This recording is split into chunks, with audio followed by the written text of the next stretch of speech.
C. Smith here, and welcome to another episode of Read What You Sow. And today we're going to be talking about the animated series Star Wars Rebels. And if you've been watching my channel, you know I am a huge Star Wars fan. Today's episode, I am going to be making the droid Chopper into a bag, and he is my favorite droid in all of the Star Wars canon. And this is coming from a serious R2-D2 fangirl. And I still love R2-D2, of course. But Chopper, he's grumpy, he's funny, he talks in droid, but you can understand every single thing he says. He's so expressive, he's so sarcastic and funny.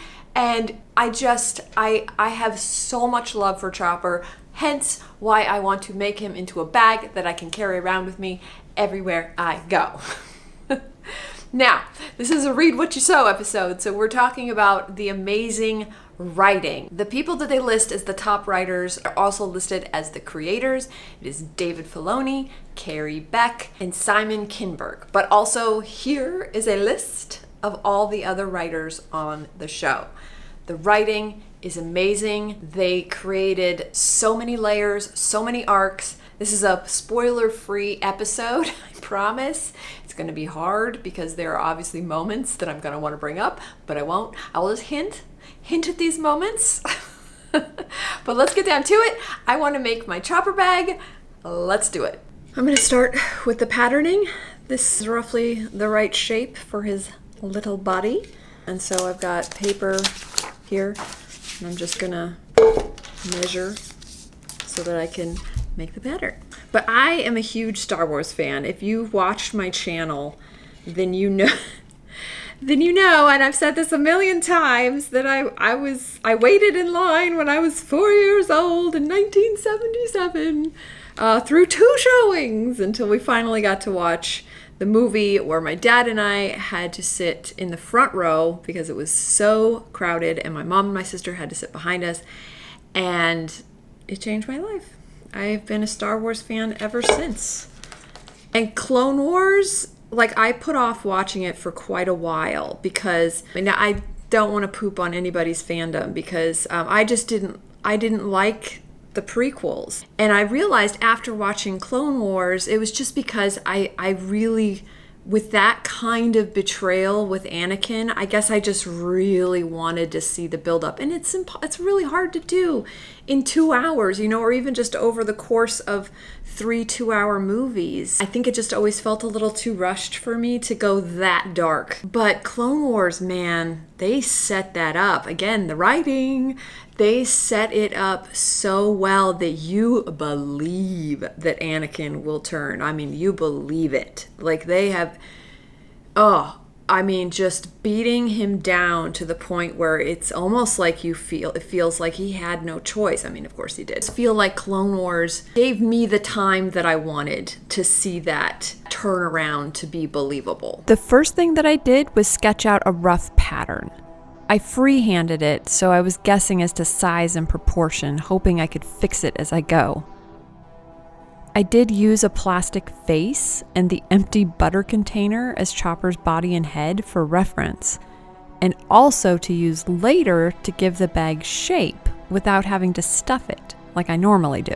With a bag shape like this, stuffing it wouldn't work because there'd be no place for the actual bag component. This process took a lot longer than I thought it would, over 3 working days. But many hours and 72 pattern pieces later, I was finally finished. I've got everything, all the pattern pieces cut out. I traced this and then I made pattern pieces on top of it. So now we've got the fabric, I've got the orange, I've got the yellow, I've got the gray, and now I'm going to pin these things on, and there's 72 pieces. So Star Wars Rebels takes place 15 years after Clone Wars. So the Empire has already taken over.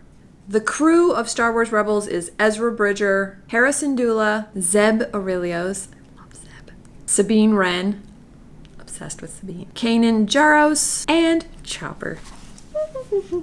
So Ezra, who is the young Jedi in training, he is 15. And so the assumption then is he is exactly the same age as Luke and Leia. Though there is an episode, this is not a spoiler, but I mean, I guess it's kind of a spoiler. Leia is in an episode, and it's almost like they hadn't decided specifically yet that it was 15 years. Because she totally seemed like she was in her 20s. I had a hard time they never said her age, so they're totally safe in terms of that continuity and things. But it was a very difficult and dangerous mission. So and her father had put her on it. And I don't know, I just really doubt that he would do that to a 15-year-old. But then again, her mother, she was ruling worlds at 15, so, the women are strong in that family. Next, I had to cut out the fabric. I decided to wait on the legs because I really thought that they'd be the most difficult. The head and body were more in line with the types of bags I've made before, since essentially the mechanics, such as the eyes and gears on his body, would be 2D. The orange vinyl I used was not the greatest. It kept chipping and wrinkling, but since I didn't have any other orange, I had to make do. And let's face it, Chopper's always a little beat up looking, so it kind of fits. Okay, everything is all cut out. Now I need to glue it so that it stays in place when I sew it. Why Chopper? I know I've expressed my love for him. Oh gosh, this lid, I swear to God. Okay. He's voiced by David Filoni, which, as I mentioned before, he's a writer, one of the main writers and creators of the show, but he is also the main writer and creator of Mandalorian. He was a writer on Clone Wars, pretty much any of the canon that we all love after the prequels is David Filoni.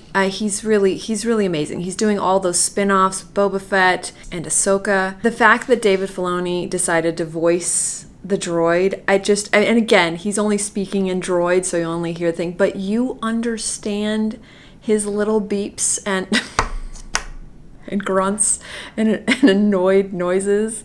I can't express how much I love Chopper. I mean, this bag is how I'm expressing it. He's a prankster, he's a smartass, he's grumpy, he's just everything. And what's funny is that they actually have a character on there, which is Chopper's counterpart, like R2-D2 has C-3PO. So they have AP5, who is an inventory droid, and oh my God, he is so mean. But the Chopper and AP5 episodes, I lived for. I'm usually crying with laughter. And actually, their first episode, I just flat out cried. It was so emotional. But what makes AP5 the greatest is he is such a jerk. I mean, he's a total jerk. He's constantly insulting everyone with no remorse, and his bickering with Chopper is hysterical. Now time to sew. The voices. Seriously, the voice talent in both Clone Wars and Rebels is insane. The nice thing about Rebels, though, is that you have actual voices from the original Star Wars movies. James Earl Jones is Darth Vader. Not kidding. James Earl Jones. Like, they got him to play Darth Vader. I mean, my heart, like at first I was like, this has got to be someone imitating him. But it was him, like straight up. Genevieve O'Reilly, who played Mon Mothma, and she does the voice of Mon Mothma. I mean, it's like so weird because it's a cartoon version of her, but it brings you back to the movie and you're like, this is her. Like so good. Frank Oz as Yoda.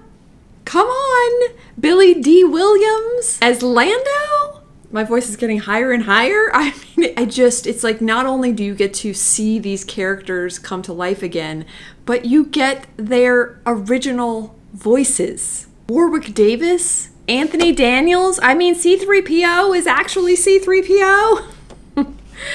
He was in Clone Wars too, though, so at least with Clone Wars, they actually had him in that one as well. But oh my god, it's just, this cast is crazy. Then you also have Jason Isaacs, Tom Baker, Forrest Whitaker, Katie Sackhoff, Freddie Prinze Jr., who plays Kanan the Jedi, but his wife, Sarah Michelle Gellar, aka Buffy the Vampire Slayer, plays a Sith Inquisitor. And I don't know why I find that so amusing, that the husband and wife, a Jedi against Sith, but they're married. There's just so much talent. And the voice actor that played older Obi-Wan sounded almost exactly like Alec Guinness. It was amazing. I seriously love the entire crew. Like, I have to say Zeb and Sabine are my favorite, and of course Chopper, that's why I'm making the bag. I was always upset when when Zeb wasn't in an episode. But Sabine, oh my god, my hero, I swear to god. I mean, she's a Mandalorian that is an artist, and her armor is insane. I have an outfit I've already designed, inspired by her look, that I want to make. I've already bought the fabric. I just actually have to sit down and make it. Now for Chopper's antenna. This was tricky because I needed it to stand up on his head. I first cut out the shapes for the fabric, then used a foam tube for stuffing and measuring because I figured that would be more supportive.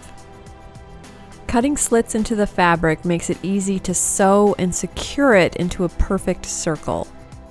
I did that to the top of Chopper's head and to the bottom of the antenna disc.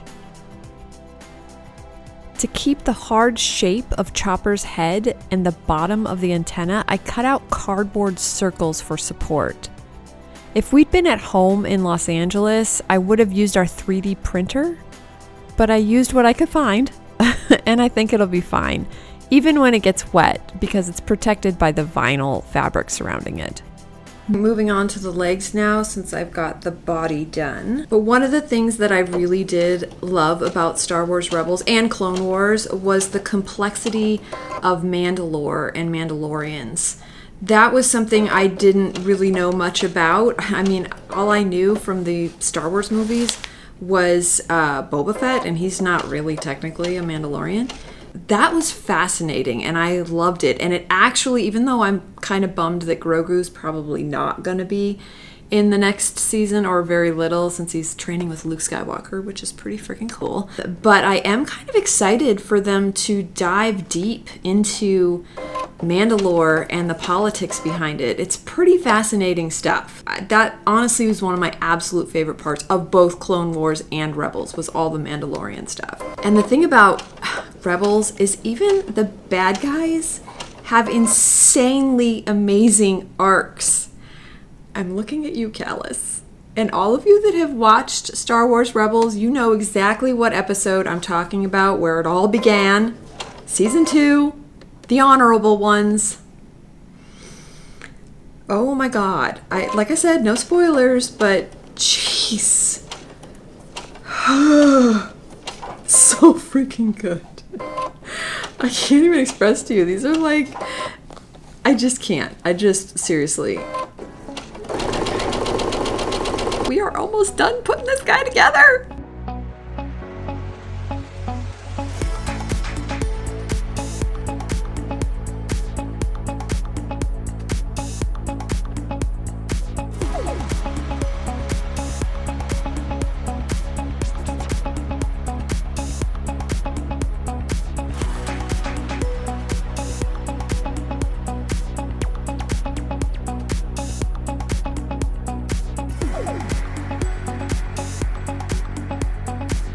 And he's done!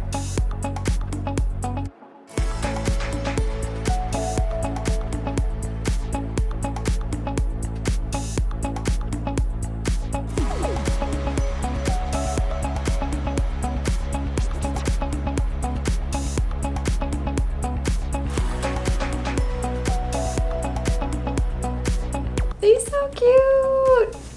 So he works. I got the bag. And he opens up really well. Just put that over my thing, which is nice. Look how much I can fit in there too. And you know, I'll probably be bringing him to Comic-Con next year since this year was canceled. I could easily fit a bottle of water in there. Yay! And hopefully after I finish my Sabine Wren inspired outfit, there's just down the street from us is this place called Graffiti Row. And it's basically just alley upon alley of beautiful artwork of graffiti. And it would just be really cool to have the Sabine inspired graffiti outfit with my little chopper bag and maybe take some fun pictures. But this little guy wouldn't exist without the amazing series and writing of Star Wars Rebels. If you want to watch more episodes of Read What You Sow, I have it on my playlist on my channel. But thank you guys so much for watching, and I will see you in the next one. Bye!